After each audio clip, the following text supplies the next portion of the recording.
back, and we are wrapping up our kindergarten year, and I want to share with you what we did, how I thought about it, and what we actually ended up doing. Because you know what, you always start with a plan, and how often does that plan actually finish according to plan?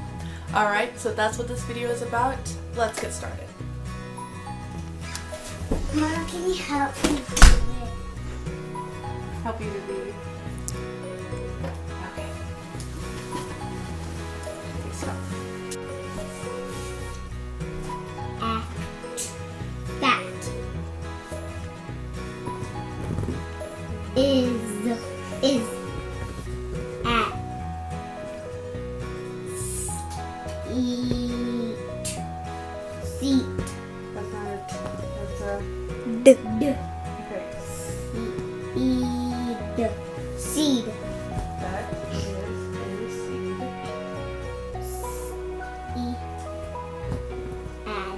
That's gonna be A. You just say this. Just say A. That is a seed. C.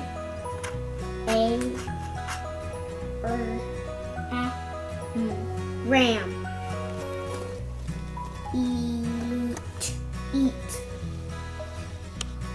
Eat.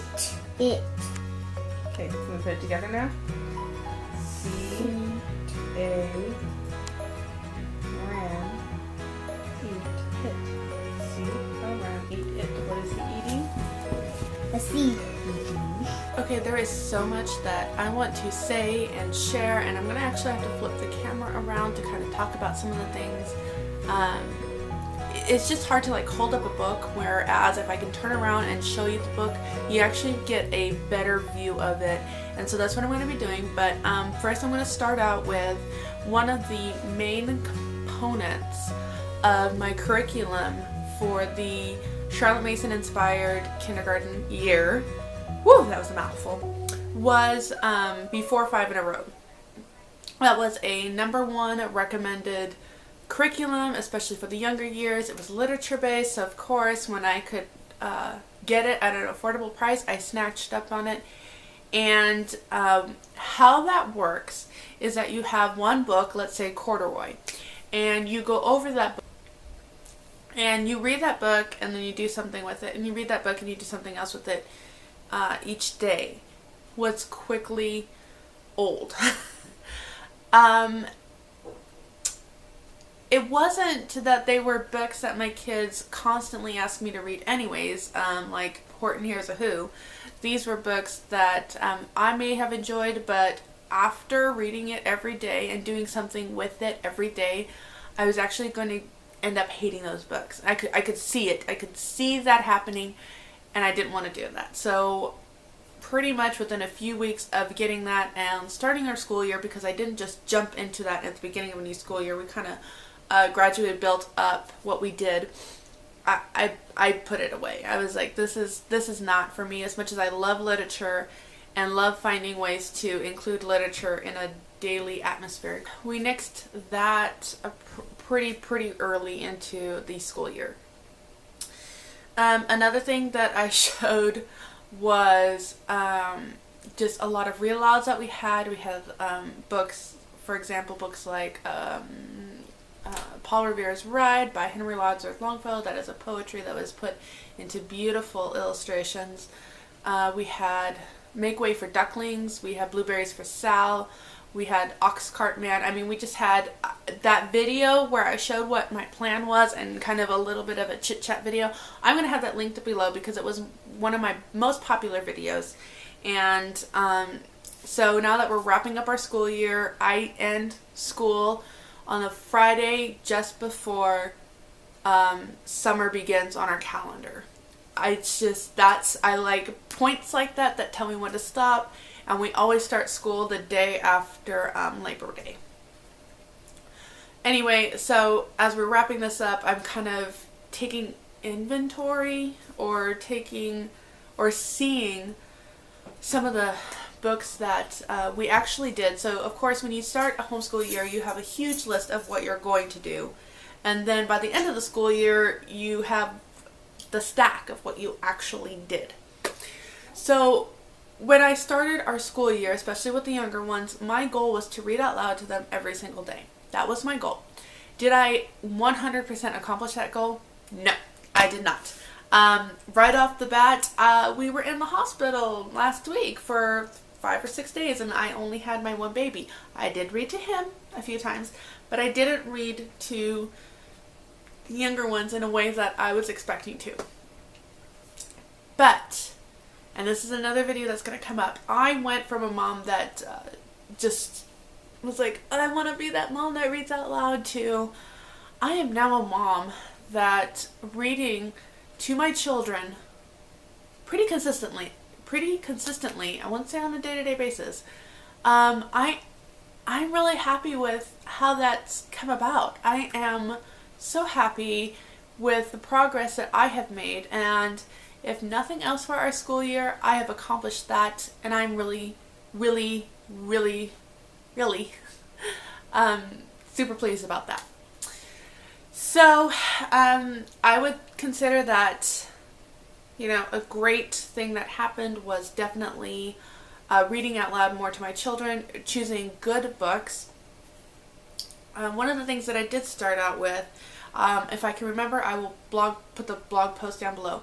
Well, a friend of mine ended up saying when we were in the library one day, she said, you know, you've got a whole homeschool curriculum in this library right here. You have every subject, you have everything you could possibly learn in this library for free.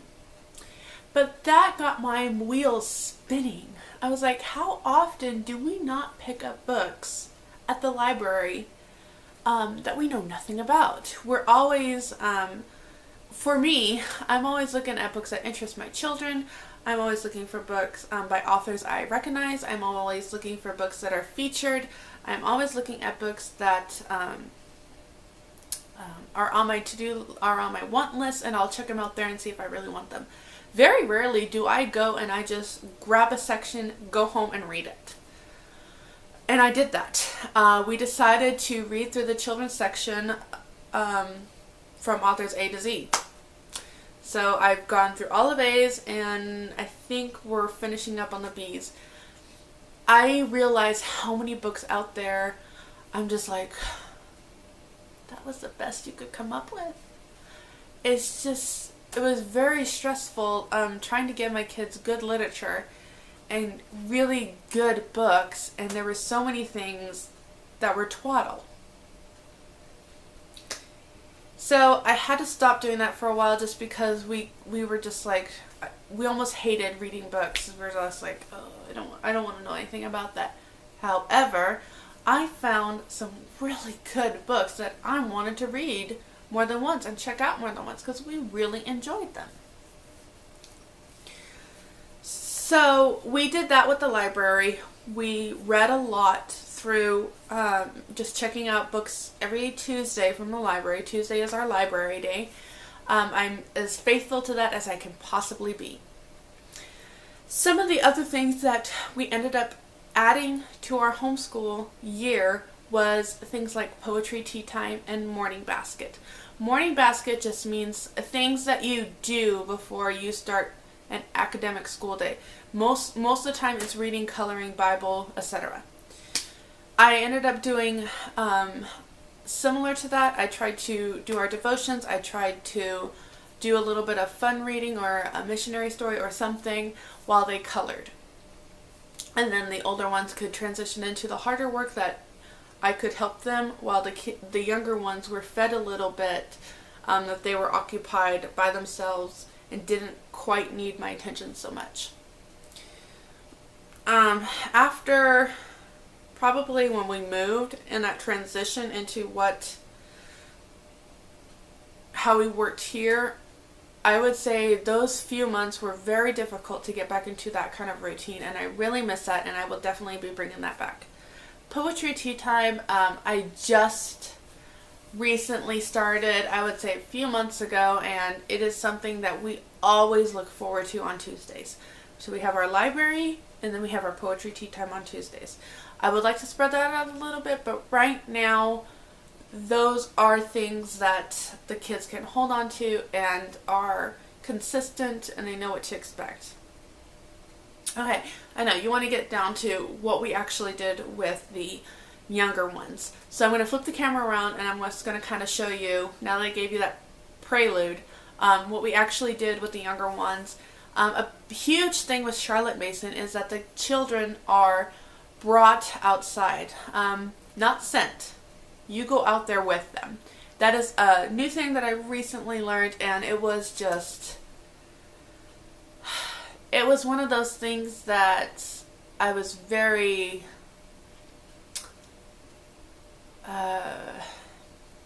disappointed in myself about, because usually I'm the one that's sending the kids outside. I'm like, go play outside, just go. But to actually take them outside and be out there with them is not my strong point. I ended up starting it differently. We are within a block or two or three or four. We're within walking distance of a local park, either direction. And the one park is across from the library. And so, leg cramp. So what I would do is just take them to the park. And it became very regular. And that started me going out front with them, watching them ride their bikes all over. And then that has morphed into, last week I let the older two ride their bikes to the library and to the park. And we kind of followed at the van. I don't think they realized how closely we followed them. Because I wanted them to feel like they were old enough to do that. But that was my way of getting out there with them and taking them outdoors, and let them being 6 hours is the recommended time for outdoors. We are in the Mojave Desert. It is 110 degrees today. There's no way I'm going out there for 6 hours in 110 degree weather. And no trees. You don't have trees for shade, so you can get very hot. But, so that was a lot of their work, is that they are learning. I did a video with April Heyman about homeschooling with the younger ones in the writing years. Linked above, whichever one it is. And she talked about how children are learning just by watching you, and I ended up talking to her earlier this year, and when she had told me that, I was like, okay, I'm not going to stress so much on sit down with them time. We're going to focus on the reading, we're going to focus on our habits, and they're just going to be a part of our learning. So we did history, story of the world. I read it out loud to everybody. Everybody had coloring to do. The older ones had map work that they did. That was the geography part. And the younger ones listened. And so when I had a huge map, they pointed out a few things. They didn't do it as in depth as the older ones, but I was okay with that. They know continents, and they knew approximately where everything is. That's okay. That's what we're doing, and it's not a strict lesson for them. It's just what they've heard. Alright, so I keep saying I'm going to flip the camera around. Here we go. I'm going to flip the camera around and show you what I've done.